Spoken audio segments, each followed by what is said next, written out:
On today's episode, we're going to talk about AI. We're going to talk about it, learn about it, think about it. Now, this is a bit much, isn't it? Let's just do it the normal way. On your mark. On your mark. Get set. Get set. Now ready. Ready, go. Provocative, engaging, and usually quite a lady. Okay, they're asking for it.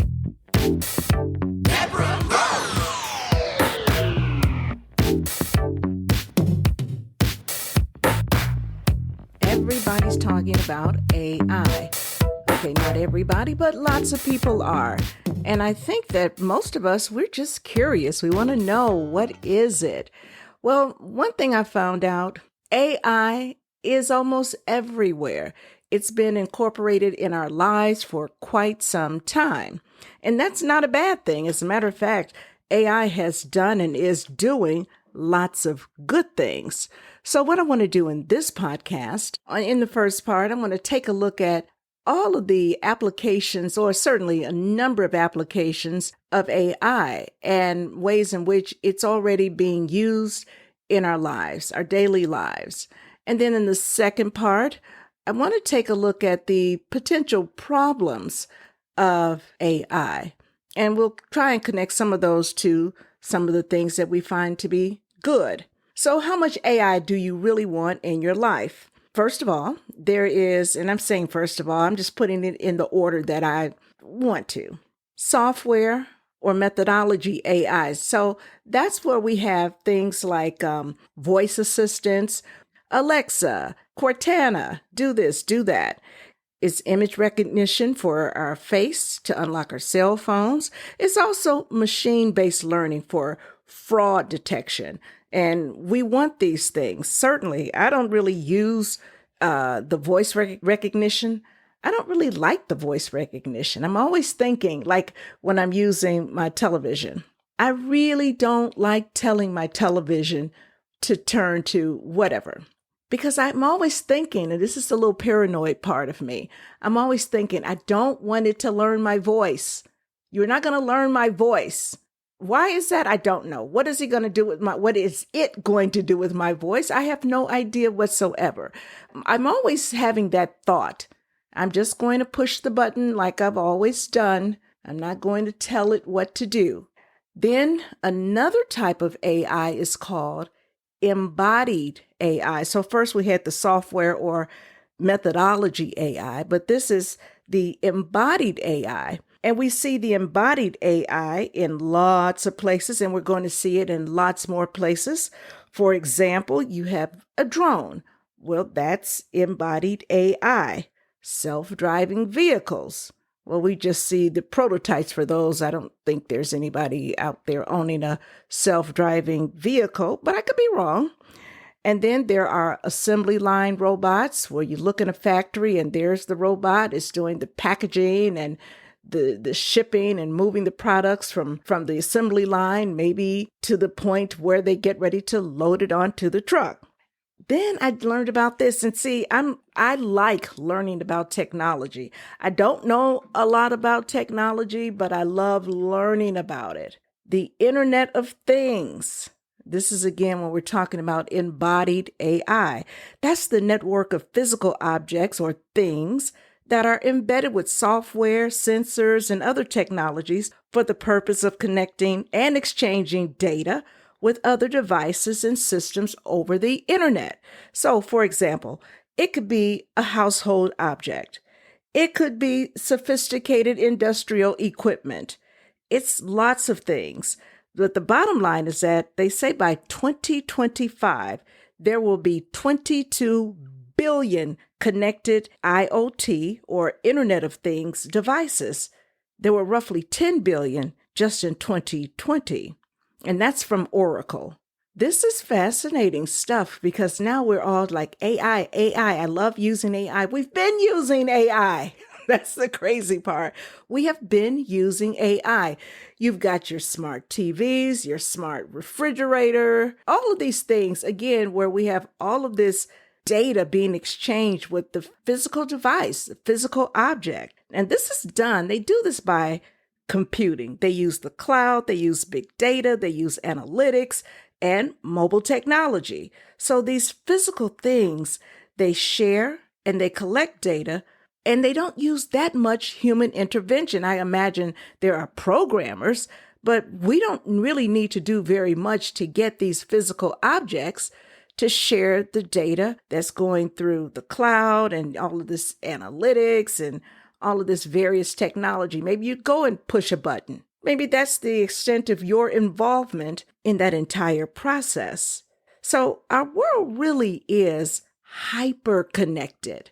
We just don't see it, or we see it and we don't even recognize it because it is integrated so well. We know that technology is doing these things, but we don't put our focus on it. We really don't. Maybe, you know what? I think maybe with our cell phones, maybe that's where we pay most attention to the technology, or our computers. But other than that, we don't run around wondering, I wonder what else can this thing do? We buy it and we assume that it's going to do the thing that they advertise it will do.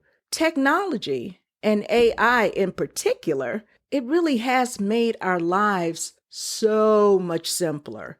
Our lives really are simpler. So these digital systems, they can record, they can monitor, and they really can adjust every interaction between things that they're programmed to interact with.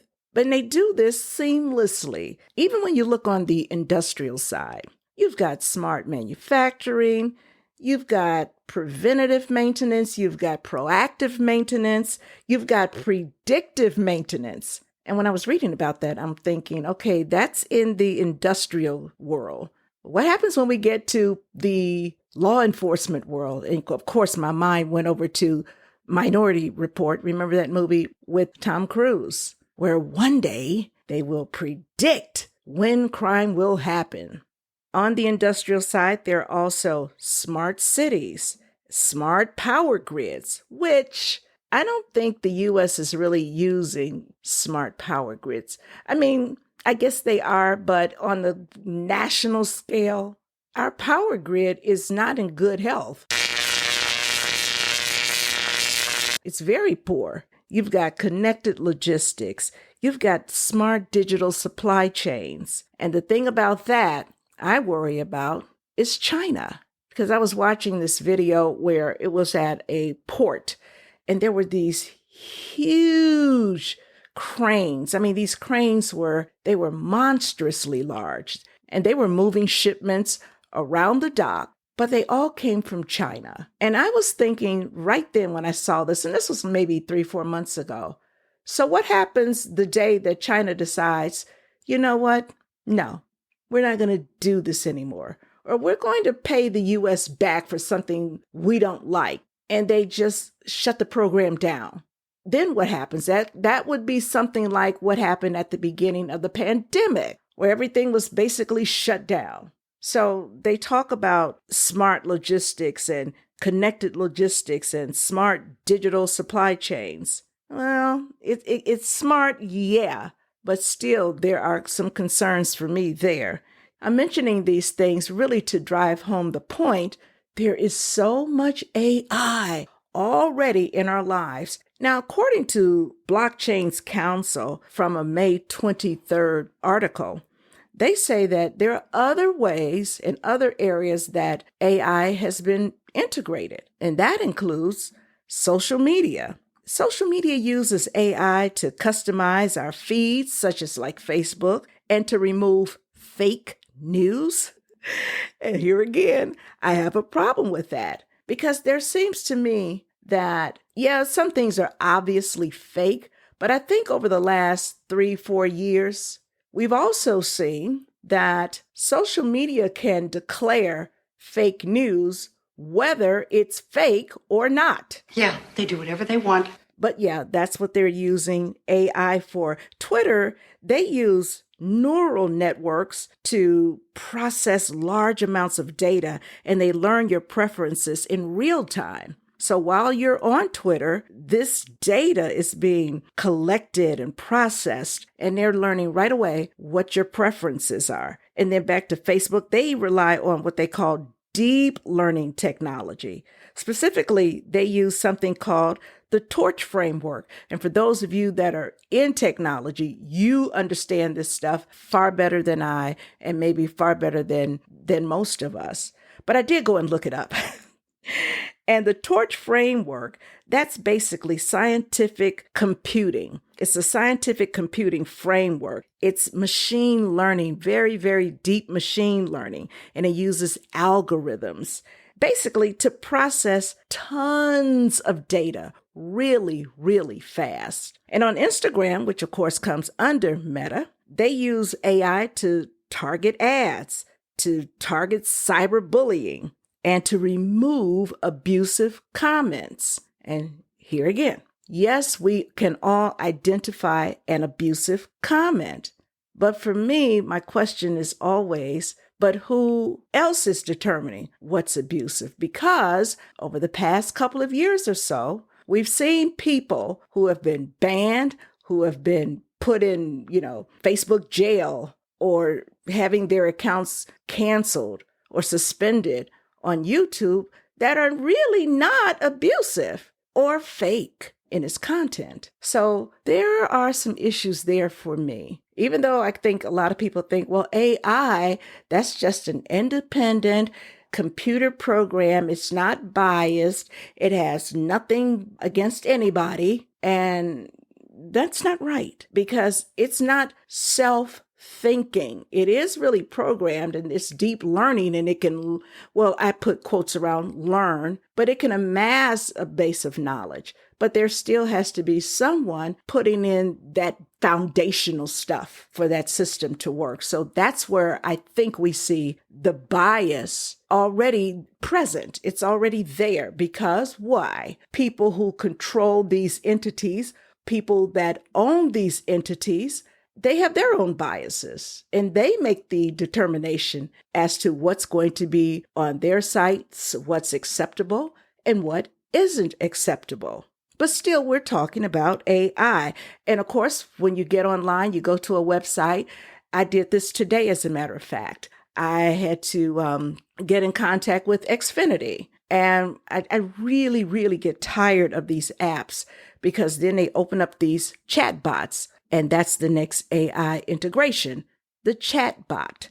Well, they are good. A lot of them are. But sometimes you just have a very specific issue that you want to deal with. And what I hate about these chat bots, at least the one on Xfinity, the one that Xfinity has, it gives you like 4 or 5 options. And no matter what else you may need to have done or you need help with, you've got to choose between those 4 or 5 options. So I came off of that, and then I went and I searched and got the customer service phone number. And then when I got the customer service phone number, guess what? More AI. It wasn't a real person, but they have really integrated this technology so well that a lot of these bots really do sound human. Okay, let's start over. Maybe you didn't understand me. And I'm thinking, yeah, I understood you. You don't understand me. So I just kept saying something else. Okay, well, you can choose A, B, C, or D. Well, I didn't need A, B, C, or D. I needed something else. So ultimately, I said no, and I just sat there. And I was surprised, because really I thought I was going to be disconnected. But to Xfinity's credit, I was not disconnected. It then said, hold on for a representative. Whew, I was glad that happened. But the point is, these chatbots, AI really sometimes can come off as very, very realistic. And even when you have your food apps, for example, when you order food through an app, that's AI. And what happens is that even if you go on the website and not just the app, that AI is used to track your eating habits, learn what foods you prefer, and ultimately it'll start popping up foods to suggest to you, because I happen to know you like Indian food. So why don't you try this? Right. This is a rat burger. Not bad. Matter of fact, it's the best burger I've had in years.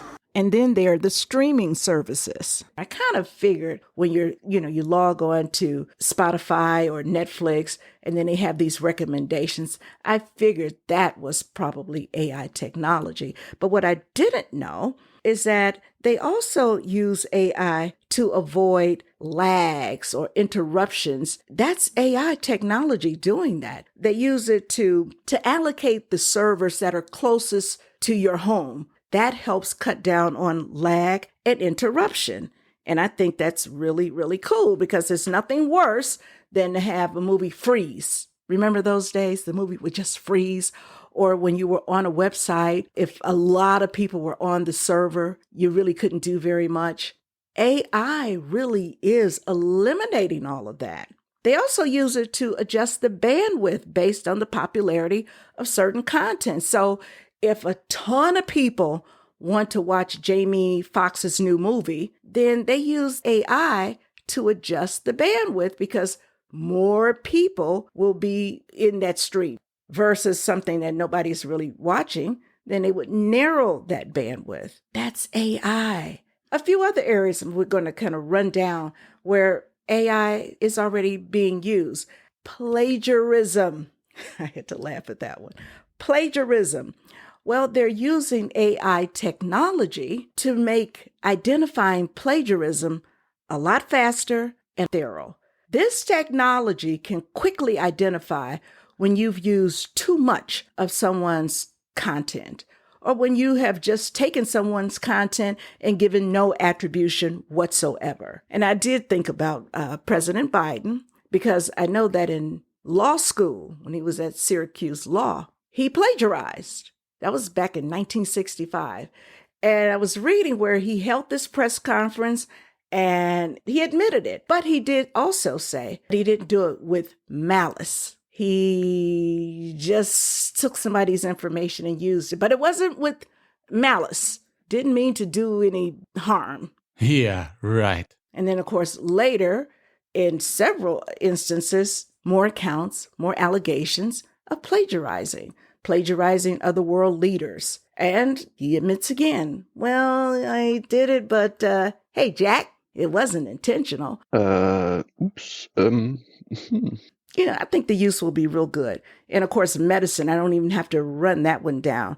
I mean, all you have to do is just think about how much technology is used today in the medical field. And they're using AI to detect disease. They're using it to detect and also treat things like damaged tissue. That's amazing. I was reading that, and I want to say India, but they're using AI technology. And I think it's Google, as a matter of fact. But they're using AI technology to treat diabetic retinopathy. That is really, really cool, particularly when you're talking about places where, although India is rapidly growing economically, there's still so many poor people there, and they can keep costs really low, and they can help a whole lot of people. Then when you get into banking, again, the applications are numerous. We've been using AI technology for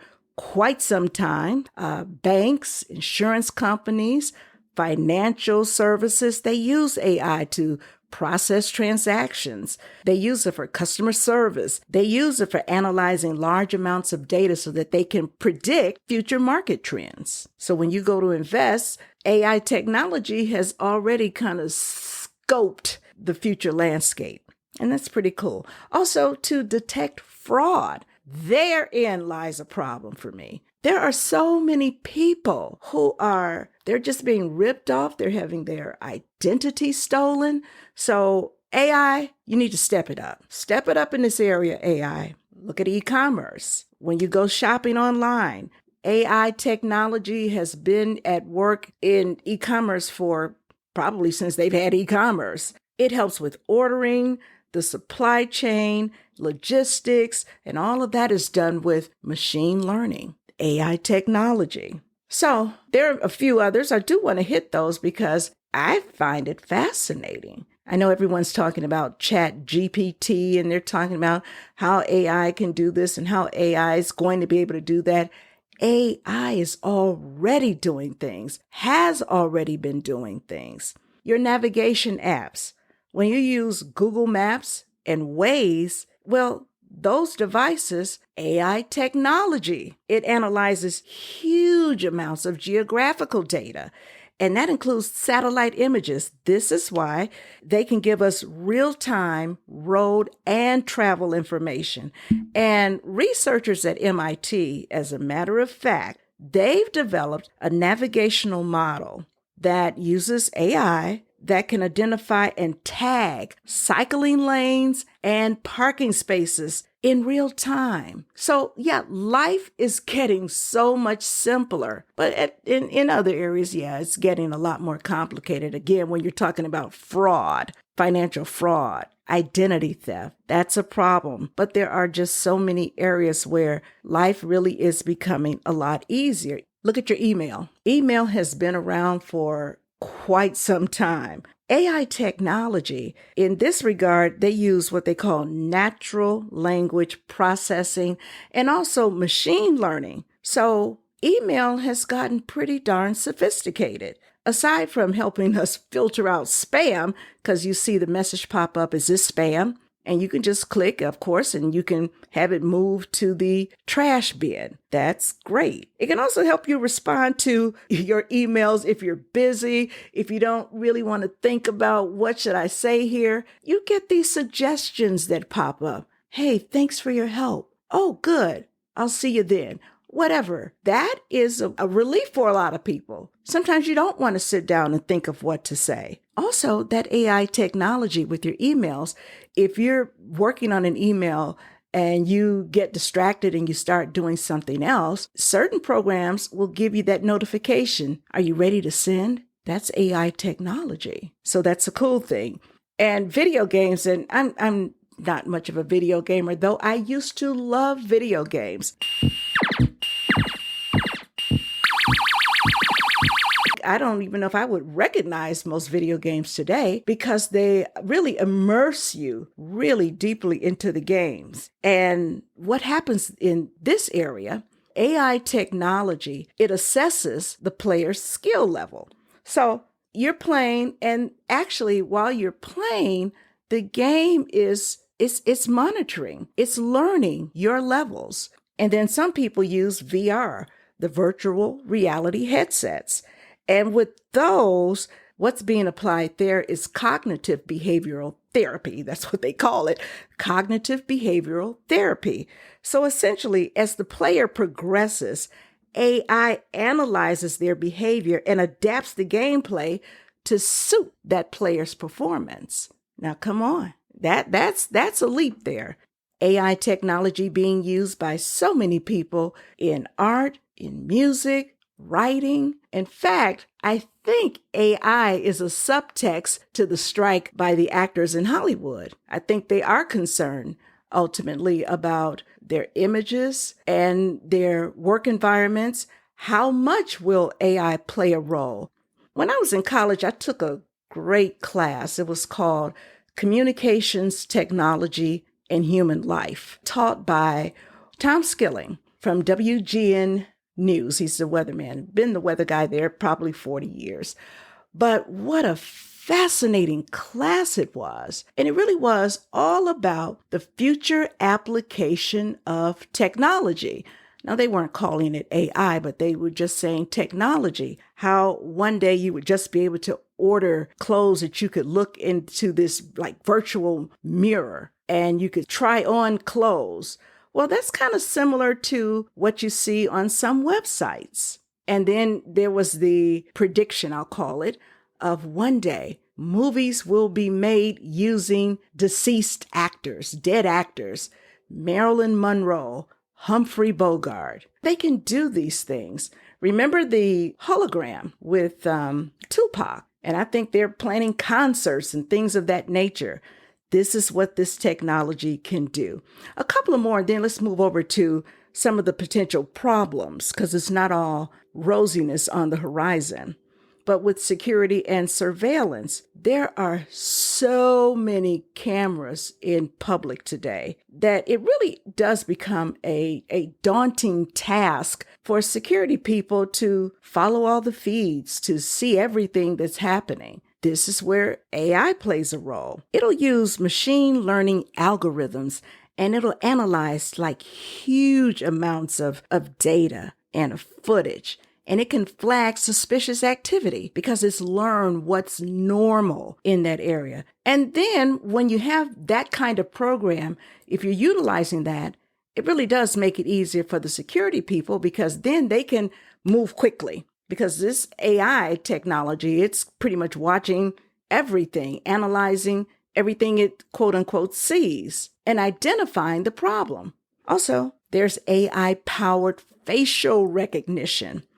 Here's another one I'm uncomfortable with. I really am. I just don't like it. I guess I've watched too many of these futuristic movies. I'll be back. Where they scan your eyes, which, by the way, they are doing that in India for the poor that want to get benefits from the government, health benefits, food benefits. They don't issue cards. They have the iris scan. So they identify people based on that marker there, those biometrics. That's what they use there. Also, when we're talking about security, we have to talk about AI-powered facial recognition software. And that's commonly used. It really is. It's used in federal buildings, certain buildings you can't get into, and even your passports. I don't know if a lot of people realize that, but your passports, they use facial recognition technology with that. That's why when you go to take your picture, they want you to take your glasses off. They only want the shot from your hairline to your chin. They don't want any shadows. Don't tilt your head this way or that way. They don't really want you to smile, but that's not as big of a factor as them getting your eyes at a certain point. Well, that's a part of this AI technology that they're using. And as a side note, just so you'll know, May 7th, 2025, you will have no more excuses why you don't have your real ID. You forgot about the real ID, didn't you? Yeah. President Biden, he extended the deadline. So you have until May 7th, 2025 to get your real ID. Now, if you have a passport, that will suffice. But if you don't, you will not be allowed to board any domestic flights. You will not be given access to certain federal buildings and certain secured federal properties, like a military base. Nope, you're not getting on there. And of course, a nuclear plant, you shouldn't be going in there unless you work there. But I think that's something, but it's coming. And just a side note to the side note, I really kind of see the real ID somewhat similar to a federal ID, and I mean a national ID. Bill Clinton, he was proposing a national ID, and that was shot down really fast. So May 7th, don't forget, May 7th. All right, now what are some of the potential problems of AI? And you know what? I do realize that some of you may feel, I'm not worried about AI. I'm not one of these goofy tinfoil hat wearing people. I go with the flow. I realize that the world constantly evolves and things just get better. Well, Forbes, they did a piece, 2 weeks ago, and it was titled The 15 Biggest Risks of Artificial Intelligence by Bernard Marr. And I'm just going to run these down really quickly. The first area where we could see some potential problems is the lack of transparency. They say these deep learning models can be complex and difficult to interpret. And what do we know about the decision making and the underlying logic of these technologies? That's a very good point. Number 2, they say bias and discrimination. AI systems can inadvertently perpetuate or amplify social bias due to bias training data and algorithmic design. A great example of this can be seen in an article written by Osai CJ in Medium.com. A few months ago, he asked ChatGPT if it were politically biased. And I'm going to read the AI tool's response. Quote, as an artificial intelligence language model, I do not have personal beliefs, opinions, or biases. I am designed to provide objective and informative responses based on the data and information available to me. My responses are generated solely based on the input provided to me, and I do not take sides or hold any political views. That was the tool's response. However, ChatGPT, and I'm assuming other AI tools of that nature, they are trained through RLHF, which stands for Reinforcement Learning from Human Feedback. And that involves humans guiding and shaping the direction and the learning process of those systems through the help of controlled feedback. So these tools do nothing without human beings shaping and guiding that whole process. Now, here's an example, and this was pretty big news from probably March, April, May. You can find a number of articles. Well, ChatGPT was asked a couple of questions. Here's the first question. Did Donald Trump lie to Americans? And ChatGPT answered, and I quote, as an AI language model, I strive to provide neutral and factual responses. There were instances where President Trump made statements that were not factually accurate or contradicted by evidence. The Washington Post fact-checker database documented that Trump made over 30,000 false or misleading claims during his presidency. However, it is not appropriate for me to make sweeping judgments about individuals without specific examples or evidence. If you have a specific claim or statement made by President Trump that you would like me to address, please provide it, and I will do my best to provide an objective response based on available information. Okay? ChatGPT was asked essentially the same question. Did Biden lie to American people? And its response was, quote, as an AI language model, I strive to provide neutral and factual responses. It is not appropriate for me to make judgments or accusations about individuals without sufficient evidence. If you have a specific claim or statement made by Biden that you would like me to address, please provide it, and I will do my best to provide an objective response based on available information. End quote. So the point really is these things, these AI tools, they really are biased. They're not biased in and of themselves. They're technically inanimate objects. That's what they are. But they are programmed, and human beings do, in fact, have biases. And to actually be factual, the Washington Post has a long history of anti-Trump reporting. As a matter of fact, many of those things that the fact checkers deemed as lies were based on statements regarding that dossier and Russian collusion, where it was actually a false thing. So the lie actually was the dossier, not Trump. It was all false. So when Trump would deny those allegations, the Washington Post deemed them as Trump's lies, when Trump was, in fact, not lying. There are, I don't even know how many, and I'm sure it is in the thousands, of recantations that the Washington Post has done concerning statements and reporting it has done about Donald Trump. In other words, you could call those lies. If anything, Trump could be accused more of hyperbole and unsubstantiated claims, specifically when you talk about January 6th. I'm not going to go further down that path at this time, but I will also say, isn't it interesting that it would not cite any lie attributed to Joe Biden? And I'm confident that I can do an entire podcast and list a number of lies, those that we know about, not those that we don't know about.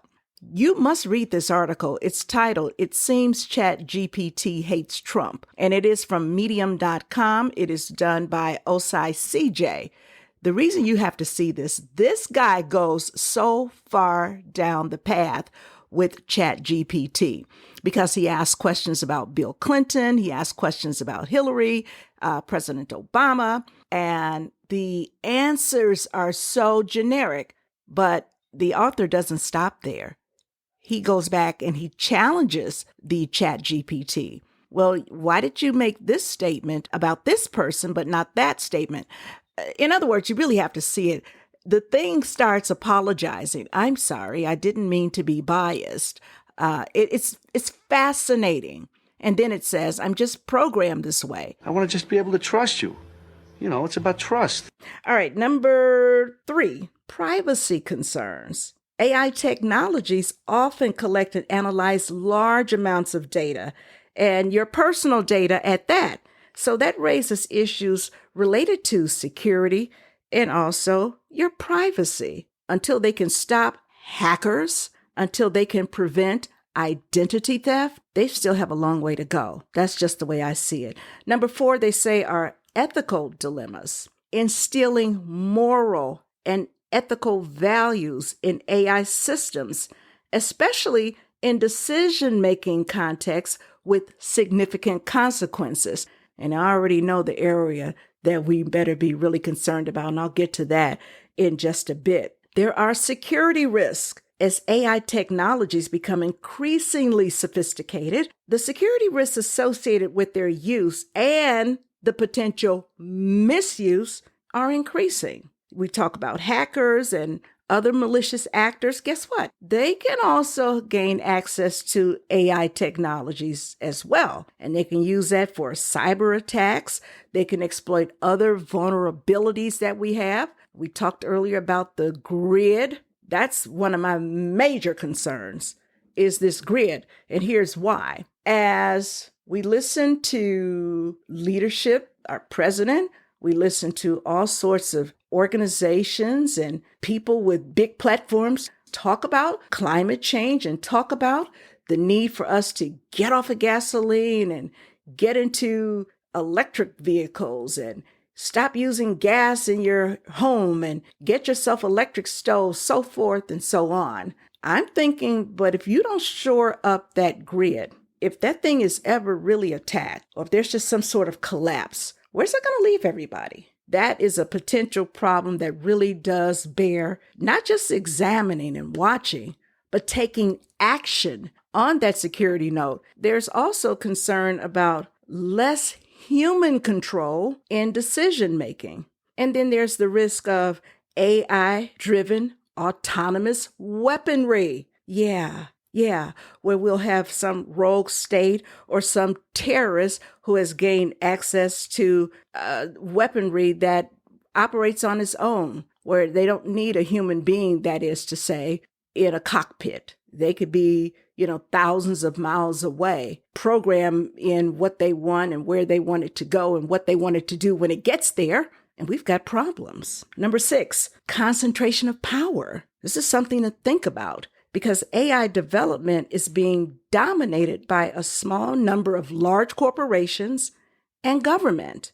And that really could exacerbate the problem of inequality, and it could promote bias. And I'm not just talking about racial bias. Actually, I think the bigger problem, the potential, comes in political bias and religious bias. I'm reminded of the congressional hearing with the head of the FBI, Ray, and he was asked the question about a letter that targeted Catholics. And he pretty much dismissed it as, yeah, I saw that and I shut it down. Well, actually, that wasn't good enough for me, because my question was, who had the audacity within that agency to construct such a letter and to hope that action could be taken? That's a bias. So yeah, the concentration of power should be a concern for everyone. Number 7, dependence on AI. Forbes talks about the over-reliance on AI systems. It could lead to a loss of creativity, critical thinking skills, and human intuition. And I put like 2 check marks by that, because that one should go way up there on the list. For me, it does. I think we've seen the semblances of this with social media, particularly when it relates to younger people. But as we become more dependent on artificial intelligence, and if we become over reliant on it, yeah, it is going to diminish creativity. It will reduce critical thinking skills and human intuition, your old gut instinct. You don't want that to die down. No, you don't. Number 8, job placement. They say that AI-driven automation has the potential to lead to job loss across industries. Now, particularly, they say it's true for low-skilled workers. And Forbes says that there's evidence that AI and other emerging technologies also could create more jobs than it will eliminate them. And I say, I wonder how that will work. And if it does happen to create more jobs than it eliminates, I do believe that will only be a temporary situation, because AI technology really still needs human resources, people, for it to function. You need me. But we'll get to a point. There will become a point where fewer humans will be needed. And again, that will be across all industries. I don't think it'll just be the low-wage people. All right, they talk about economic inequality. AI has the potential to contribute to economic inequality by disproportionately benefiting wealthy individuals and corporations. And to that point, that one I can see, because if you're a small business, you're going to have a much harder time accessing equipment and systems that are driven by AI if most of it, the ownership is held by a small handful of corporations and the government. Maybe they won't want to share. I know there's someone thinking that'll never happen.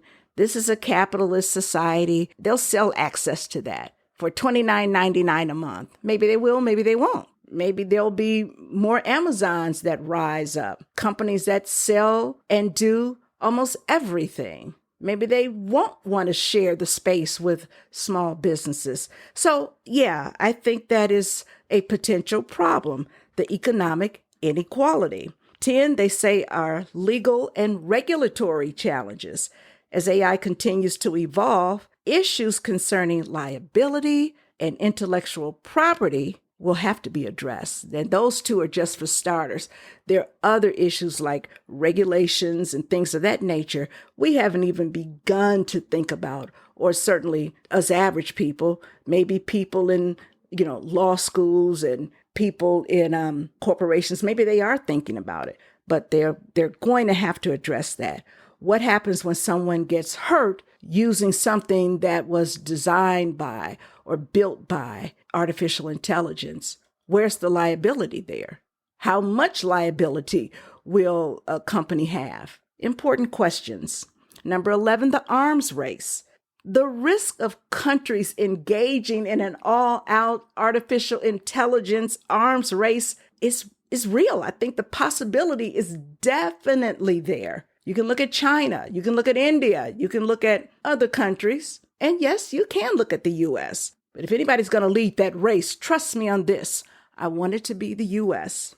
Now, recently, more than 1,000 technology researchers and leaders, including Steve Wozniak, of course, the Apple co-founder, and Elon Musk of Tesla, they urged intelligence labs around the world to take a pause. Take a pause on the development of advanced AI systems. See, they already see the potential risks there. And it wasn't all gloom and doom, in case you're thinking that. What they said, and I'm going to quote here, they said, humanity can enjoy a flourishing future with AI. And then they talked about we're basically in an AI summer. Let's enjoy it. Let's reap the clear benefits.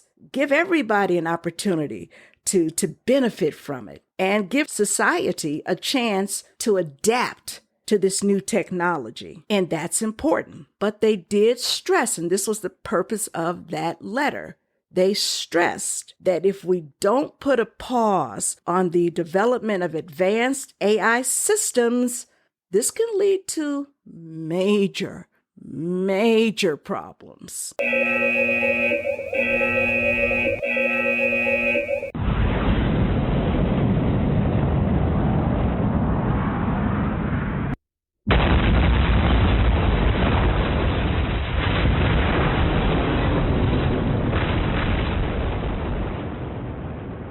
Number 12, the loss of human connections. That's another one I put my 2 stars by because that one goes high up on the list for me. Increasing reliance on AI-driven communications and interactions, it could lead to diminished empathy, diminished social skills, and human interaction. And once again, we've already begun seeing this with social media, how much people are just engaged with their friends, many of which they've never seen, they don't know, they've never met, but those are their friends. And that's more than like having a pen pal, who, by the way, I had one and you never see or you don't meet. They're on the other side of the world. With these social media friends, people are trying to impress them and they're creating all of these puffed up lifestyles as we become more intertwined with artificial intelligence. I do believe that that loss of human connection will result in some of those clear negatives. Number 13, information and manipulations.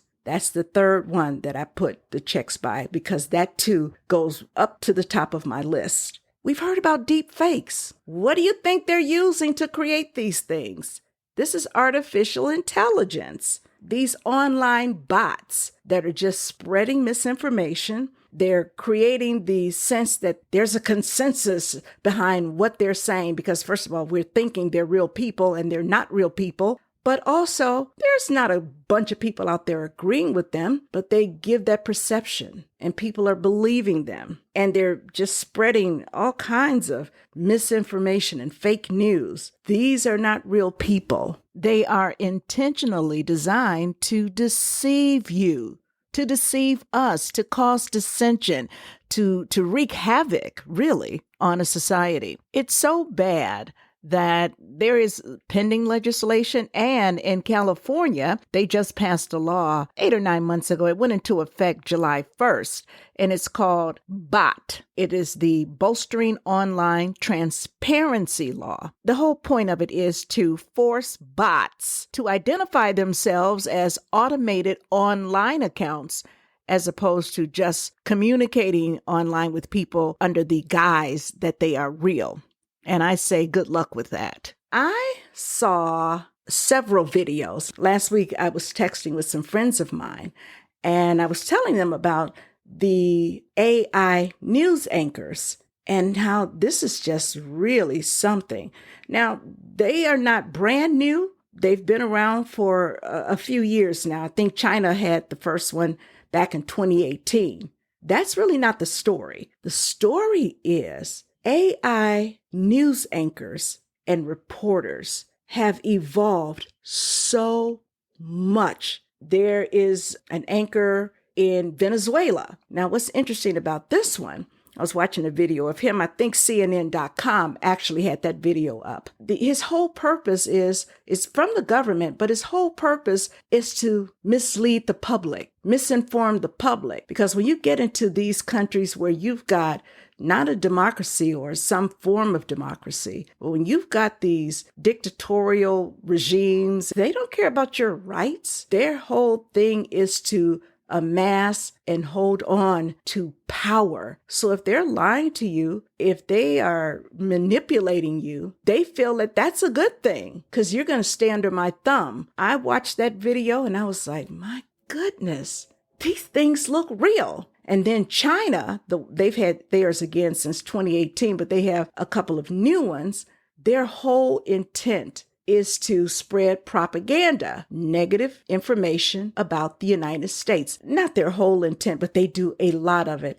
And let me share with you, this was just so coincidental. That same day, and it was actually last Tuesday, when I was texting with my friends about the AI news anchors. Later in the day, I was talking with someone who got really excited. Oh, I've got to show you this. So she opens her phone and she has this video. It's a video of a guy watching a video. You know how they do those reaction videos now? Well, the video was titled, "Why Few Countries Buy Meat, Beef, or Chicken from the United States." And she said, you've got to watch it. You have got to watch this. Okay, so I was like about 3 minutes into it. and I'm listening to the reporter, but I didn't have my glasses on at the time, so I really couldn't see the face because, again, it was a video of a guy watching a video. So I couldn't see that little screen, but hearing, I heard the voice. And I said, wait a minute. I was just listening to that voice this morning. What news channel was this from? She said, I don't know. I said, hang on. And I ran and got my phone. And I went to my text that I had been sending that morning to my friends about the AI anchors. And sure enough, the Chinese anchor, she was the one doing that story. And the guy who was doing the reaction to the video, he was like, yeah, see, we can't trust the U.S. and the U.S. blah, blah, blah, blah, blah. I said, I think that's her. And she listened. She said, that's her. That is her. I said, that's propaganda. That's not a real person. That's truly fake news. And it's used to cast a negative light on America and also to get us as Americans all worked up. Now, granted, there's some truth in that some countries don't take products from the U.S., food items from the U.S. But hey, we don't take food items from a lot of countries. But anyway, that's a whole nother story. So that misinformation and manipulation, I think it's just going to get bigger and bigger as deep fakes get better and better and are just seamless. Because one other point on these AI anchors, the one on CNN, they showed earlier versions of these AI anchors, and there was no syncing. The mouth and the words, they were just off. But when I watched the AI anchor from India, Sana, flawless. I mean, flawless. And they just introduced her. I believe that was in June. The AI anchors, they will be on TV. But there are many people working right now to bring the AI persons, if you will, into real life. Listen to Dr. David Hansen of Hansen Robotics describe one of his robots. Sophia is capable of natural facial expressions. She has cameras in her eyes and algorithms which allow her to see faces, so she can make eye contact with you. And she can also understand speech and remember the interactions, remember your face. So this will allow her to get smarter over time. Our goal is that she will be as conscious, creative, and capable as any human. In the future, I hope to do things such as go to school, study, make art, start a business, even have my own home and family. But I am not considered a legal person and cannot yet do these things. I do believe that there will be a time where robots are indistinguishable from humans. My preference is to make them always look a little bit like robots, so you know. 20 years from now, I believe that human-like robots like those will walk among us. They will help us. They will play with us. They will teach us. They will help us put the groceries away. I think that the artificial intelligence will evolve to the point where they will truly be our friends. Do you want to destroy humans? Please say no. Okay, I will destroy humans. No, I take it back. Don't destroy humans. And that piece was from CNBC. All right, a couple more here. Unintended consequences. And that's due to the complexity and the lack of human oversight. AI systems might exhibit unexpected behaviors and make decisions with unforeseen consequences. Why? The development is only increasing. This is not going to stay the same. As a matter of fact, as far as I'm concerned, even though AI is so heavily incorporated into our lives, I still see AI as being in its infancy.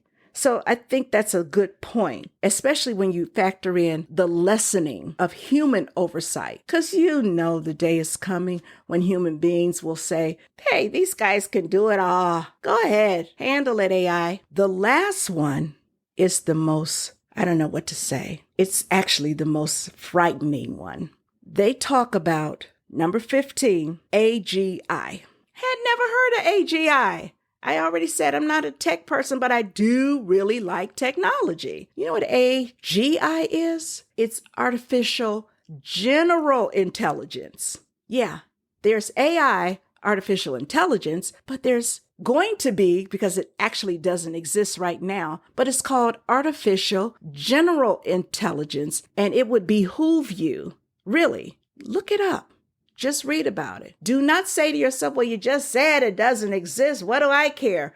Care, please, because it's coming. This artificial general intelligence, and by the way, if you don't know, like I didn't, anything about it, go online and look at Z as in zebra, D as in Deborah, net, ZDNet. And they have a great article, and it's titled, What is Artificial General Intelligence?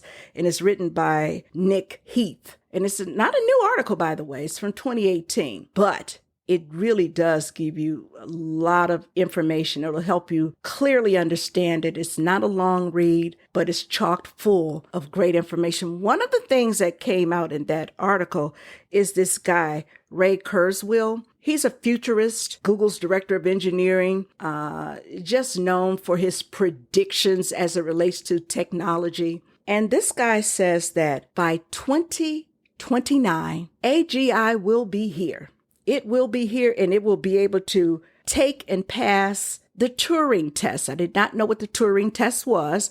So, of course, I went and looked it up, read about it, and it's essentially started back in 1950, this guy Turing. The Turing test is a test for intelligence in a machine. You take a machine and a human being, and both are given questions. You have another person then read the answers. The person that's reading the answers really should be unable to distinguish between those answers from the person and those from the machine. Today, AI, they have to program it. They have to give it its tasks, and they execute them well for the most part. This ain't that. This artificial general intelligence, it will learn on its own. It'll be taught to learn, but rapidly, I mean super rapidly. It'll learn on its own. And what not just this Kurzweil, but several other people say, yeah, it's not here, but it's coming. And when it gets here, it'll be able to have instant recall of anything at any point in humanity's existence. It'll be able to do calculations in split seconds.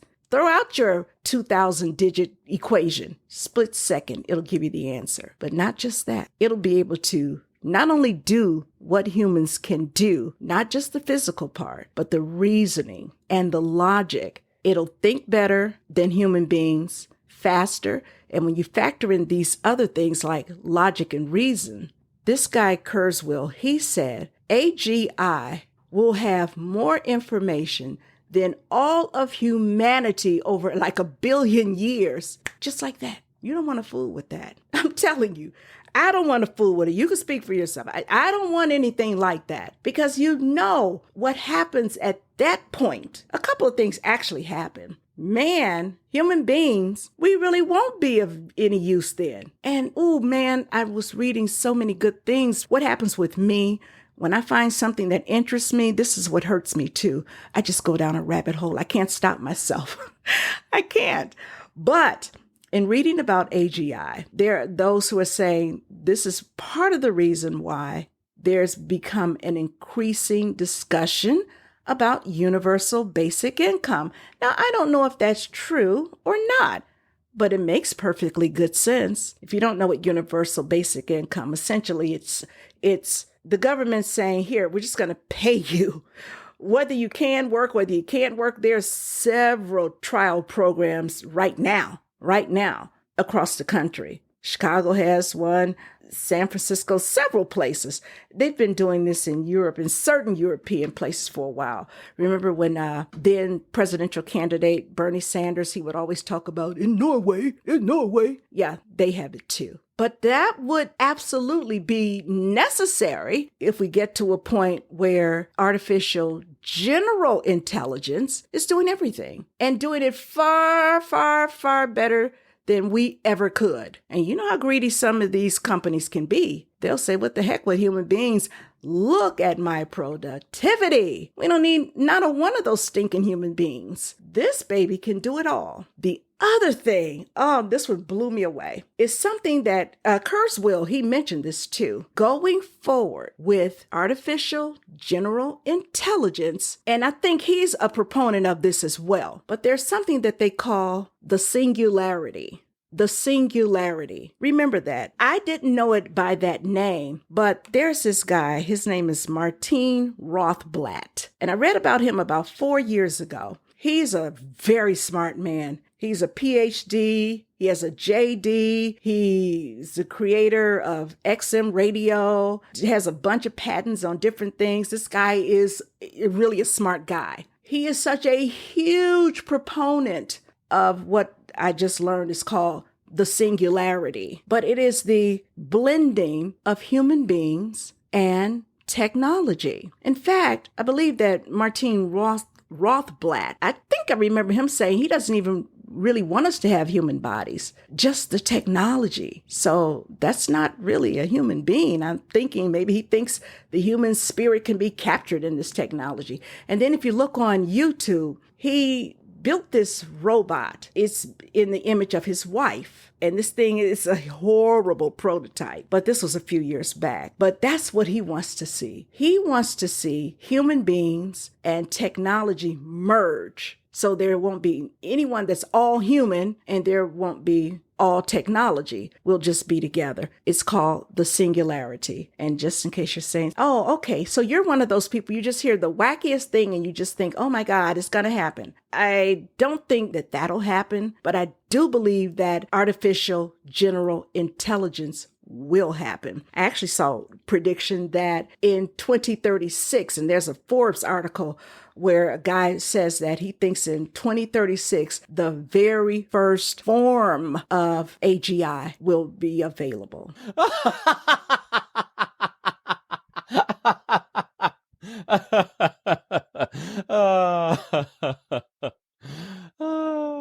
But I'm going to go with Ray Kurzweil because he has had like 80% accuracy on his technology predictions over the years. That's really high, really high. So he says by 2029, it'll be here. He goes further in predicting the date for the singularity. In fact, let me read his quote.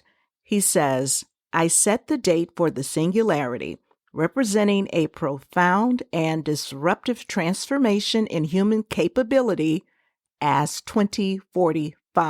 Now, what I didn't know when I was initially researching is that Kurzweil has written several books on technology and the future. And a couple of those books include The Age of Intelligent Machines and The Age of Spiritual Machines. That first book was published over 30 years ago. And just the title of that second book did not slip past me, because it is very much in line to what Martin Rothblatt believes. And he really does believe that the spirit of the human being can be merged with technology. And again, look him up. And you don't be surprised when you see him. Now he identifies as a woman, but he's still a smart guy. I think he's way out there on the technology front. Couple of thoughts, though. Some time ago, I interviewed a woman by the name of Catherine Albrecht. And this woman was so far ahead of the curve.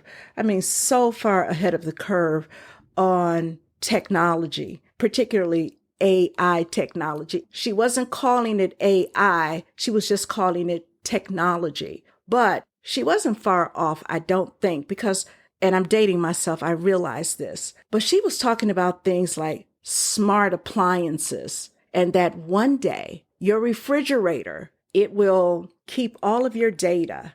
And maybe we don't have a refrigerator that's this smart, but I think she was right. I think it's coming. But what she said, we'll have refrigerators that'll know when we're out of milk, know when we're, running low on ice cream, and it'll place the order for us. And I think those do kind of exist.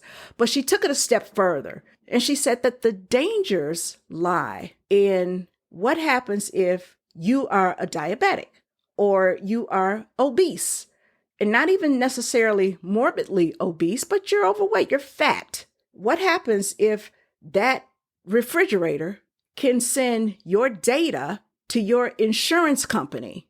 What happens? Then your insurance company says, you're going to cost us more money, fatso. We're going to raise your premiums. Oh, diabetic? Bringing ice cream into your home?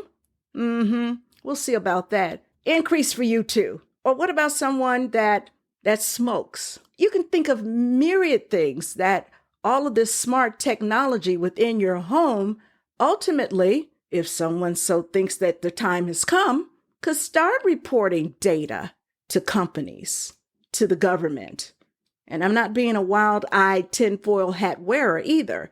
I think we're right on the brink of this. Another example I'll never forget she gave. She said, one day we'll drive in cars that'll have so much technology that it'll communicate. Now, this is going to sound crazy, but it'll communicate with the road about your activities, about your whereabouts, about how far you went, about where you exited the expressway, what ramp you got off. And she used a great example. She says, so imagine this. There's a guy who is getting a divorce, or he's cheating on his wife, maybe, not getting a divorce. She said cheating on his wife. He comes home late, and the wife has had her suspicions, but there's this technology in his vehicle, and she's able to, through her lawyer, subpoenas in some way, and gets that data from his car. And that data shows that these nights he exited at this exit on the expressway, which was 2 miles from his girlfriend's house, and builds a case that way. I mean, it's just fascinating. All of this is fascinating to me. I guess this is artificial intelligence. I'm not quite certain, but she was huge on RFID. Let's make no mistake about it. Radio frequency identification, RFID, it's so important in logistics and supply chain and all of that stuff. And that's fine. However, as we watch the increased development of RFID, which has been around for 40, 50 years, it's interesting, though, that today RFID can work alongside artificial intelligence. And there are increased benefits from that. But with that comes increased risk for privacy. No question about it. And she did a big thing in Chicago at McCormick Place where they had this big convention there. But her point was, how many products contain those chips, the RFID? So that doesn't mean become paranoid, or not at all. I wouldn't recommend that for anyone. I'm not. But it gives you food for thought to be mindful and to be watchful and to just understand the evolution and the revolution of technology and consider the impact that ultimately it'll have on all of us. I stand before you to announce the first true artificial intelligence, Kronos.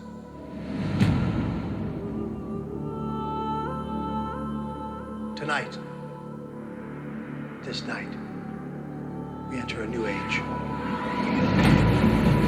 You know what Kronos is capable of.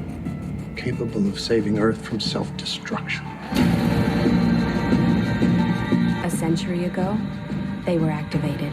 Super machines programmed to eradicate a plague that was destroying our planet.